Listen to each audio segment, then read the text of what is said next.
Hello. Hi guys, this is Sarita. You probably know me as Bible Study Girl. The first voice that you were listening to, the first voice that met your ears was the voice of the executive producer of the podcast, Bible Study Brother. And he's my actual brother. We have the same mom. Take it away. It is Bible study brother, but I am also known as Icarus Gray at Gray Area Anime. But this is the most wonderful podcast of your day, and we are glad to be back to do this again. Please go and join our YouTube channel. We are at 27 subscribers strong. We're trying to grow to 100 so we can make it easier for you guys to find us, but we made it easy for you to click down in the comments, share with your friends, and build this lovely community with us of Bible believing people that are on a walk to be better daily. So I have a strong disclaimer to make. My brother says that every week. You know who does not link the YouTube comments to the posts is me. I don't link the YouTube thing, so I guess I'll start doing that. Every week I'm like, you probably need to do that. And then every week I'm also like, life. So hopefully by the time you hear this, it's directly in the posted in the description of the podcast, and you guys can go directly to it. That's the hope. That's the dream. Fingers crossed that I have created that template. Amen. Amen. How are y'all doing? I don't know about y'all, but it's been a week for me. I've been very busy and so I'm tired. So I'm trying to pump my energy up because we have an important discussion to have today. We are continuing in our discussion of the book Boundaries. The book Boundaries was written by Dr. Henry Cloud and Dr. John Townsend, and it has been very impactful for me. And it's a very good look at how to set appropriate boundaries in your life. Today, so last week you heard from Bible Study Brother and his wife. They covered boundaries and your marriage.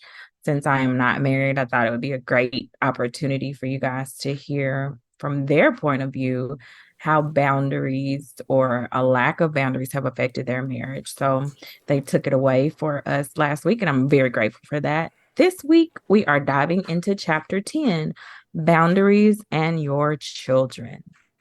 Now, you may wonder, because I don't have children and Bible Study Brother does not have children as well, why we decided to go ahead and tackle this topic. I'll tell you, it's simple, it's easy. Although we don't have children, we were children. So we do have that to reflect back on and look at. And also, it is a good way for us to see what specific things we can do as parents in the future to help our children develop healthy boundaries, strong boundaries, to live a safe and happy, healthy life. So we're going to dive right into chapter 10 of Boundaries. And the first question I was going to ask you, brother, I'm wondering, what was your understanding of discipline versus punishment before you read this chapter? Did you have a clear distinction between the two before reading the chapter? Everything was punishment. I think I'm with you on that. For me, uh, discipline, I mean, pretty much equated to punishment. So, what's your understanding of it personally after you read this chapter? Um, knowing when and where. Everything is when and where.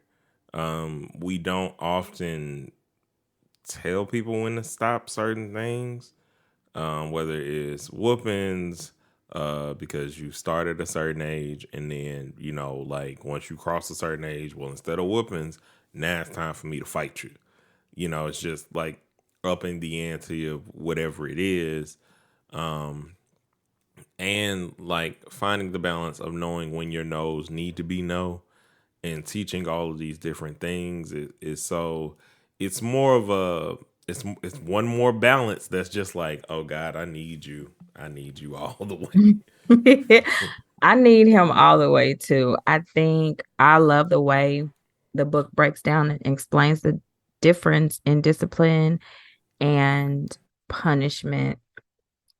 They're very clear that punishment is your payment for wrongdoing, right?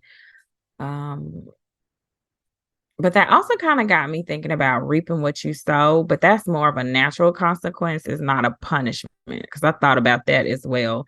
But your punishment is your payment for your wrongdoing. If you commit a crime, you go to jail, right? That is your punishment for not obeying the law and not following the rules. So punishments always payment for wrongdoing, and but then discipline is giving somebody an external boundary to help them create good internal boundaries, right? So a lot of times whippings are punishments and not necessarily discipline, because you're not really teaching somebody how to develop the skills that they need to not do that behavior anymore. And so that was, and they also talk in the book that discipline is more of the reaping and the sowing. Like I just talked about, it's a natural, it helps to teach you that your actions have consequences, right? And they go into great detail about different ways that you can discipline your children and show them that what they do has consequences. And it's not necessarily a whooping. I'm saying that, like, I think there is a place for that, but you shouldn't get a whooping for everything. That should not be your first response, because you're not really teaching your child anything. You're just teaching them to not get hit, to avoid getting hit at all costs. And that doesn't really help them grow and mature into responsible human beings. Like, I'm gonna say that because I didn't get many whoopings in my life. I can count on one hand the number of times I got whoopings. I was mad about all of them. Like, come on, guys. We are all adults here, right? Right? Yeah. She Right? means it Are so seriously. are we all grown? Like we could have talked this out. Like, Yeah. there was no need for fisticuffs.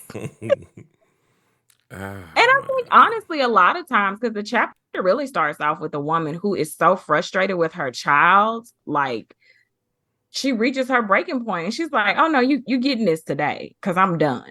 I'm done with this. I'm done with you." And the therapist was able to help them see, well, y'all kind of set this up like this. Like, you haven't really created an environment where there are clear boundaries. And And so, whooping, what's funny about it is whoopings, especially in the book, only, especially or when you're doing them this way, it only increases an awareness for, well, once I've shown my tail, this is gonna happen. It's not like I'm not like I know I can do all of these things, and it's just on the day where I decide, like, and I don't know necessarily what your line is, but I know I can get away with this much. much, and like as a kid, you don't really know that this much for this day is not the same as tomorrow, and you don't even know how much you're actually doing.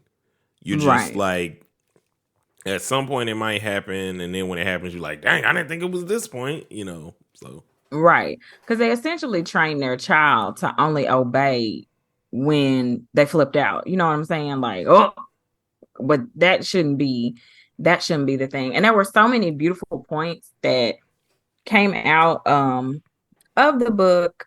Let me looking at my notes, because I'm not a professional podcaster. I just do this on the side. I cannot. Okay, so we talk a lot.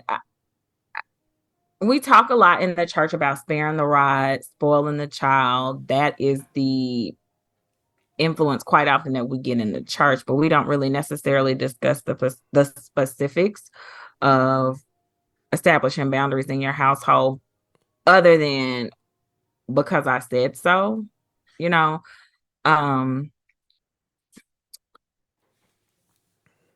So how do you personally respond when other people set limits on you, brother? What's yours? I've been thinking about this. So some of the examples where they're talking about the different stages and like what you need to start doing, there was a delay of gratification, right? Mm-hmm. And so I've thought about that, and in two ways, there were two boundaries set for me. There was a great boundary set for me, and then there was the boundary that is grandparents, which is no boundary most in most situations. Right. So like the one I internalized though was the good one, but I made it a bad boundary, right? To explain further, so there was my mom. I used to know the exact days my mom would get paid, and if I wanted something, she would sometimes or often tell me, "Well, you have to wait till this or that or whatever the case may be." And then, much like most kids, we had times where we would go and get clothes and everything else. So if I wanted something, I knew there were certain things that I just had to wait for and like had to build up for. But I never got or it took a longer time for me to get the acquiring those things for yourself aspect of it.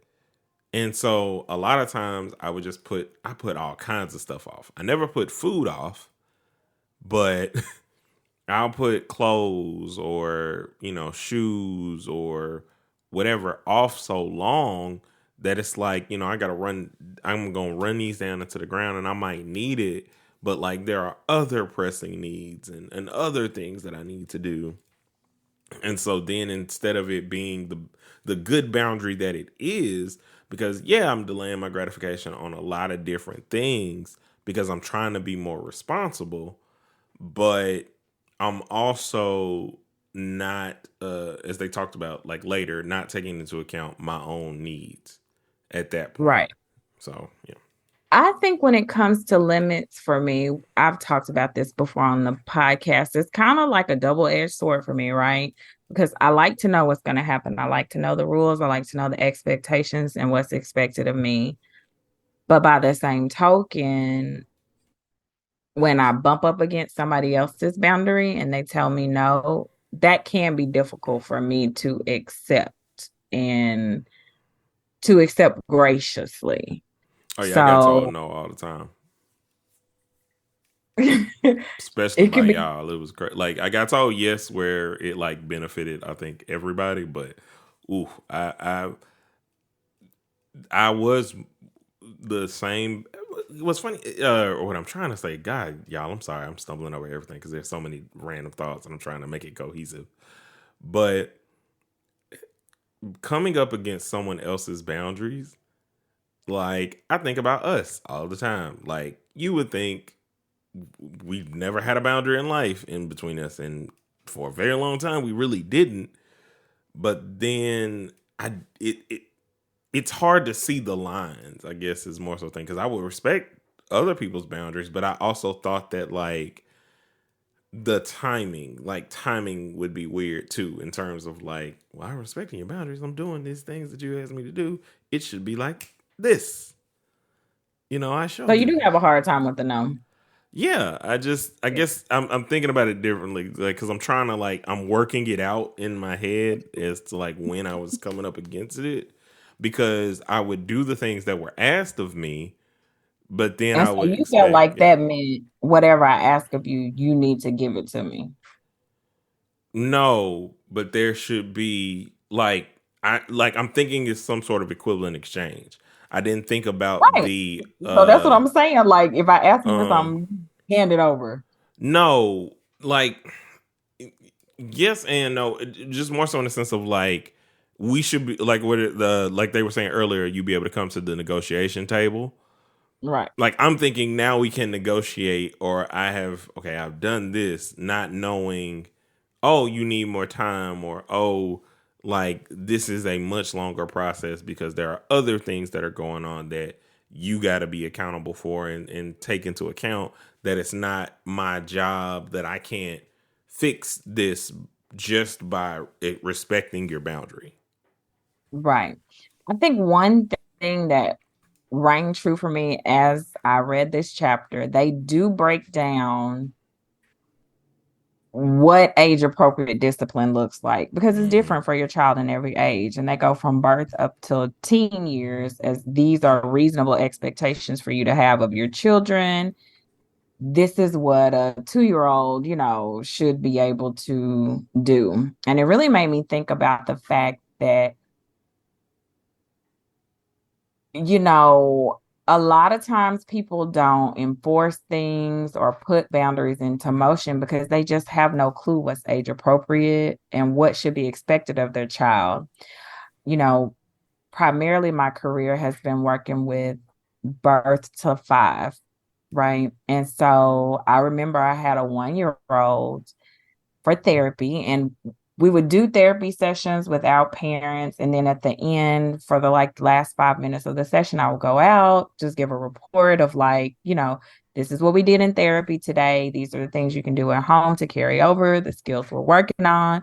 This is how little Johnny did. I've noticed this growth, or we're kind of regressing in this area. And one day I was running a little bit behind, and I said to the parent, again, little Johnny is like 1. And I was like, oh, we're just a little bit later today because he was cleaning up or whatever. And she was like, clean up? What do you mean by clean up? And I said, well, he can play with whatever toys he wants to in the clinic, whatever we have, he's welcome to play with it, but we clean up before we leave. I don't say, oh, no, you can't play with that, because everything that he sees at his level is appropriate. He can play with anything, but at the end of the session, we're going to put everything back and then come out. And it never even occurred to her that her child was able to do that, or that it would be an appropriate skill for her child to have. And I think she went from a spirit of offense to I didn't even know, that was possible. Yeah, he's not down here wiping baseboards, but when you make a mess, you can clean it up. Like, we can have fun, we can party.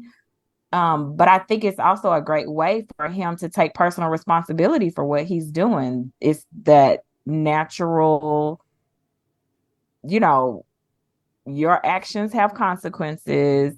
And the book also talks about giving children a sense of responsibility for themselves, a sense of ownership.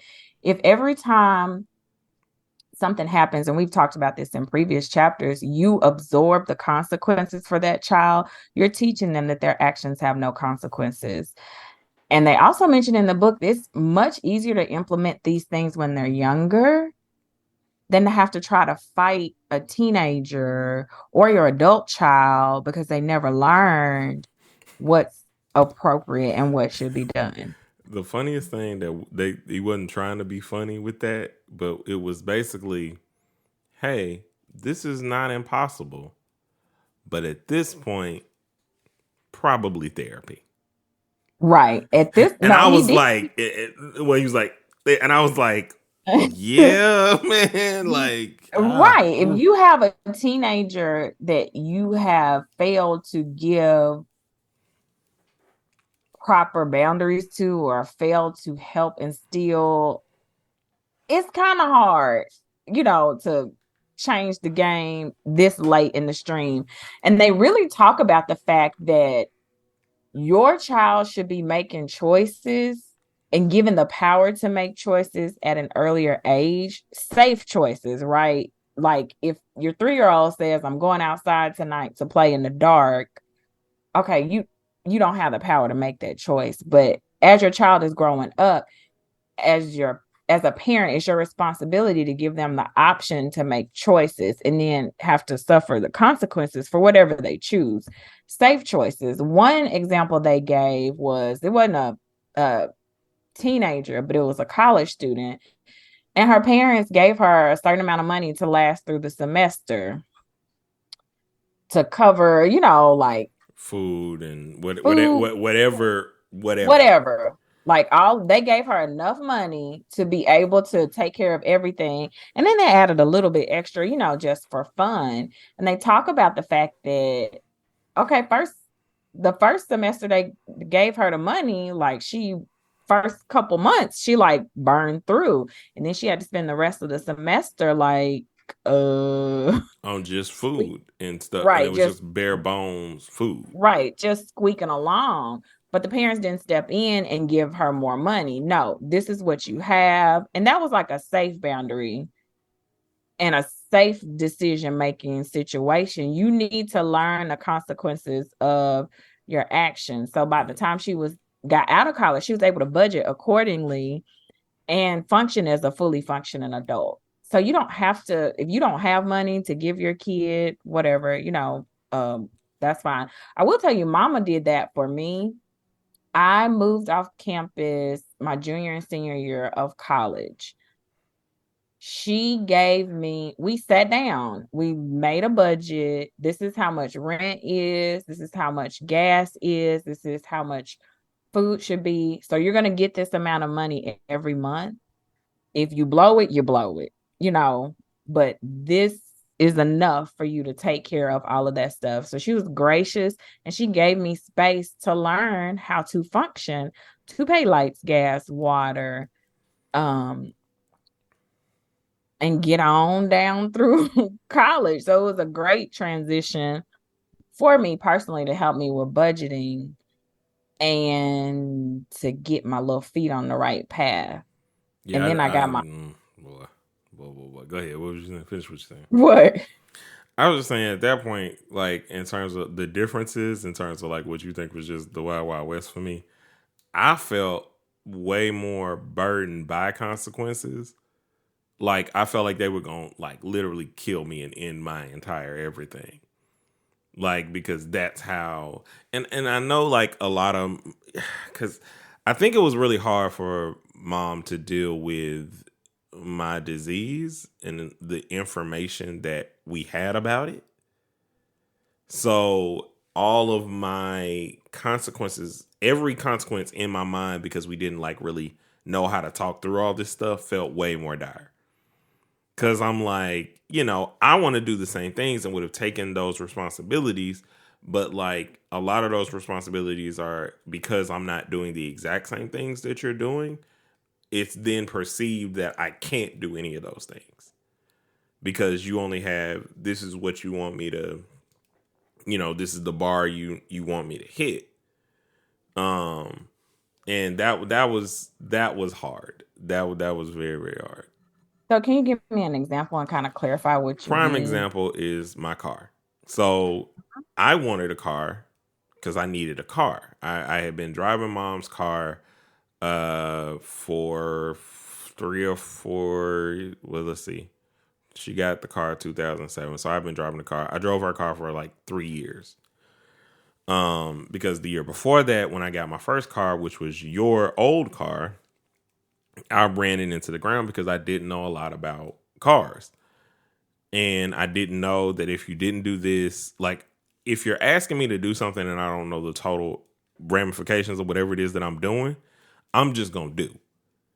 And I didn't know. So I ran the car into the ground. Cool. Whatever the case may be. Like now I don't have a car and now I'm having to drive her car, which she graciously let me use and would like walk home and do all these different things. So around 2010, I'm trying to get a car. We go out one time with her and my biological, and we go to all these different lots. And it's clear in my mind that I don't have an understanding, and it should be clear to other people because I'm like, we test drive all these cars and everything. And I'm like, okay, so how much is it that I need to save at this job that I'm working to be able to pay the down payment to get these payments where I want them to be? And it's like, well, I'm getting kind of numbers and all sorts of stuff, but a lot of my numbers are still based off of things that are not really in my heart, in terms of like job stuff, right? So nothing happens of it because I'm like saving, I'm putting this money back, nothing happens. And I'm like, whatever, y'all done took me out here, let me test drive all these cars and everything, and now we not moving on it. He ended up not wanting to co-sign on it because he had done some co-signing or whatever for you. And then again, like I said, consequences for me, you're the mess up. You're just going to mess everything up. We're not doing it because you're not going to do what you need to do. So fast forward and I'm like, yo, I really need the car. Like I said, in 2010. And so, mom is trying to set a boundary because she needs the car. You know, probably y'all had some conversations and some other stuff, but she needs the car and like I can be dropped off and picked up something. And so we're looking for cars. I do not want to use car because it still has not been explained to me that just saving a certain amount of money does not lower your payments. It just lowers how much you got to pay, you know, overall, but not your monthly. So I am late to work one time, late to work one time or whatever. And we have this long conversation. We end up having like this argument because I'm like, you're not telling me what I need to do. I don't understand. Like, I'm trying to save this money. I say that I want a new car. Like, I say that I want these things. I'm trying to work these things out and how we're going to need to do it. I don't have credit because you made me scared of credit cards because everything's going on with it. So I don't have that. I don't know that this is a bad thing. Apparently it's the worst thing in the world to not ask people for money that you don't have or whatever the case may be. And I don't know what to do. So you're saying you want me to do this, you want me to do that. I do those things and I'm still not ending up in a situation where I'm given the opportunity to show you that I can do this. So that's my example. I finally get the car, whatever, and didn't miss payment, didn't have to ask her for anything. Like the first consequence, or not even consequence, but first thing I had to face and get through was paying for my tags. And that was frightening and scary, and it felt like I couldn't do it, but I knew I had to, and I did it. And then after I did that, I was able to do all these different things, but it took a while to even get the dynamic of being trusted with the same things that you were trusted with, because my trajectory in terms of school or whatever and everything that was going on just wasn't the same. And therefore, it didn't seem like I had any source of responsibility. At least that's how it felt. Well, I'm sorry it felt that way, but I think you gave a perfect example of you've been given opportunities. And so she, I guess, was trying to protect herself. She's not here. I don't know. But I will give him a shout out. I will give my daddy a shout out for co-signing for that car because your girl needed it to get to clinicals. So he couldn't co-sign for your car because... No, he could at that time because it wasn't on your... Like, you had already gotten a new car by that time. You had gotten that first truck. Like, this is why I was like, you wasn't even... Like, bro, this is why I'm saying, like, nah, fam. I was just getting disrespected in regards to what was thought that I could handle. And I was like, and I know it was from the onset of all those things, like even from, you know, and it's like, you don't know until you know, but it's like when you're a kid and it's like the first thing your mom is encountered with before you become a teenager is you're more susceptible to skin cancer. You're more susceptible to this, that, you know, you got to take this. You're going to be in and out of the hospital and all of these things. And it's like, none of that happens. And like, I'm coming into where I'm wanting to like form those boundaries and all of these different things. And it feels like the wind is going to kill me. Like, and I can't even, so then I'm feeling like everything is more, and I think that was a lot of, in my mind thinking of it now, I think that's a lot of why, but at the same time, it hampered so much. So you think your thought process hampered you from doing things because you were scared to do things? I'm trying to make sure I'm understanding. Yes. Well, I was scared to do things, and then I'm not being held in a way that's like, these are the things that can happen. Everything is more extreme, whereas it's small stuff. Like, yeah, there might have been a month where you spent more than you needed and you had to figure it out at the end, but you figured it out. And instead it's like, you can't do that. You know, like, you know, and I don't know what to do. Like, I was so scared about trying to find insurance and stuff. Like, I didn't think I was going to, like, I have to be a millionaire to pay for the things I need to pay for. And that just wasn't the case. Like, because I'm looking at what she's spending and everything else. And it's just like, no, you just got to be smart about what insurance you get, what budget you're doing. And these just weren't things that we were like walking through.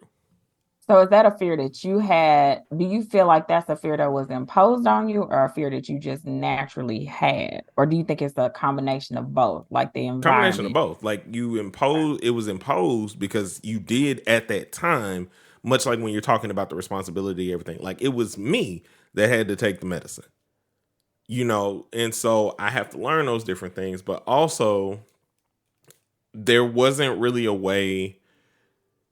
I mean, there were ways, but I don't know that mom knew the exact way to like give me information on what it is that I'm dealing with because we don't really know. There wasn't a lot of information on it. We're just doing what the doctors tell us to do. We're going where we need to go. And then on my end, like I only know disease in one context, and it's death. Okay, so let me So ask you a question. Knowing what you know now from reading this chapter, what do you think would have been the appropriate response for a parent with you in that situation? Let's take the car situation. What do you think would be an appropriate way to build those boundaries and set boundaries with teenage, later teenage, early 20s, Joe? explain to me what happens when you don't do these things to a car and don't just expect that I already know those things because I'm just a kid who wants to get around, go hang out with my friends. And you can say that, but I don't know that not changing your oil at this time does this. I ain't got no male influence in my life that has ever explained anything to me about a car. Like, I don't. All I got is you telling me something, but I don't know any of the consequences or ramifications. Um, the other aspect of it is walk through me with this information about what it is that I'm dealing with. Like, we got to go and get information. Like, yeah, the doctors have things they can tell us, but I'm not as comfortable asking all of these different questions. And like, then I'm seeing okay, this hasn't really happened. I don't really have these issues. I'm not in and out of the hospital. What does that mean? Like, what are the things that we should try and do? Because I'm also dealing with, like, when they talk about the 13, I think it's 13 through 18, you're then dealing with peer pressure and dealing with friends and stuff. How am I going to encounter this? Because they don't understand what this is either. And they're not expected to, but I need to understand what's going on with me. And then understanding the actual value of money and being able to work towards something in a way that, like, we had so many different instances where this was something that was like that we were doing, but then it just got to a certain point where we stopped. We had our boundary setting system of, like, we had a reward system. If we wash dishes, blah, blah, blah, Friday or whatever, we would get to go to Blockbuster, rent movies, and it was pizza day or whatever. And we did that for a certain amount of time, but then, like, either we didn't face all the consequences because whatever it was that I was doing, or you didn't get a reward that you should have got while I shouldn't have got one, so I can understand, like, no, you didn't do what you needed to do. This is where we are. Okay. So I would have just been more informed, because I'm gonna listen to you if you're telling me information that seems like, especially at the time when you're a kid, like, it seems like it's adult information, but it's really just information about what's going on with me and stuff that I can do, and that responsibility and feeling like, hey, I trust you with this. That would have been the best for me, because I didn't feel like people really trusted me with a lot of stuff. So do you feel like, though, the car situation is a natural consequences of things that have happened in the past, or no? No, because in no situation have you had me to where, like, there's something that needs to be paid and I need to pay it. Like, you just did everything.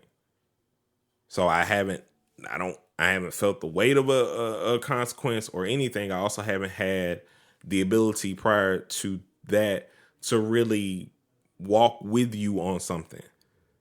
Like, we've had certain instances of whether it was like school and being home where it's like, yeah, I'm taking out the loan and I'm paying for that. But you took out the first loan, and then the first consequence was I didn't do what I needed to do, so I came home. Secondary loan was under both our names, and then in certain situations you would end up paying.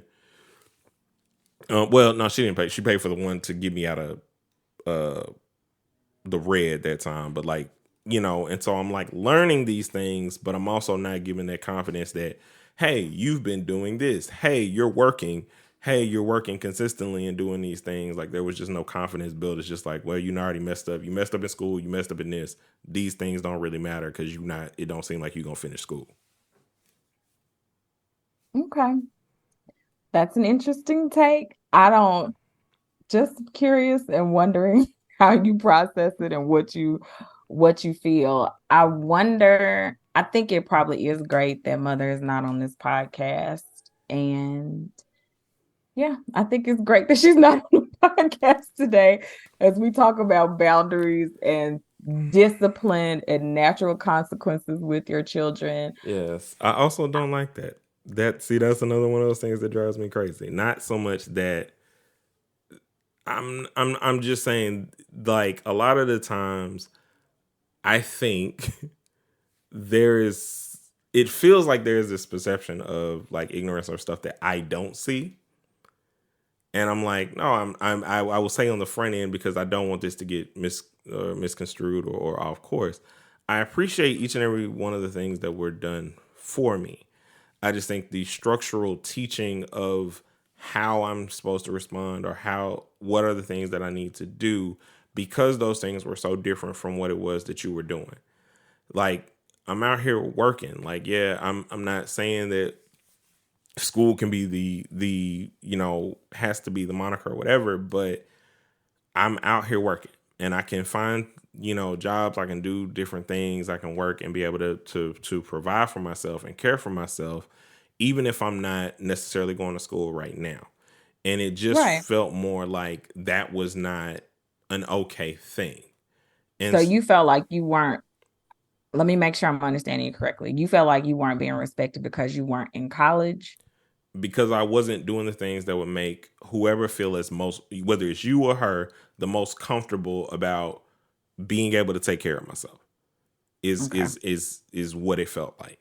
And Okay. so I'm saying that more to say, and I was also, showing a boundary, because a lot of times what makes me the most crazy is I get that sometimes you and or mother don't understand when I'm saying it. Just sounds like, and like even the response, it just sounds like it's a brat that's acting out. Like you were just being this, and yeah, she might have a different thing because she's going to give all this information on the stuff that she was trying to do or that she was doing or stuff that was being done behind the scenes or whatever. And it then sometimes makes it feel like it's an invalidation of any way that I could possibly feel about anything. I get that. And that's why I said it's good that Mama is not on this podcast, because she is a mother and her natural response will be to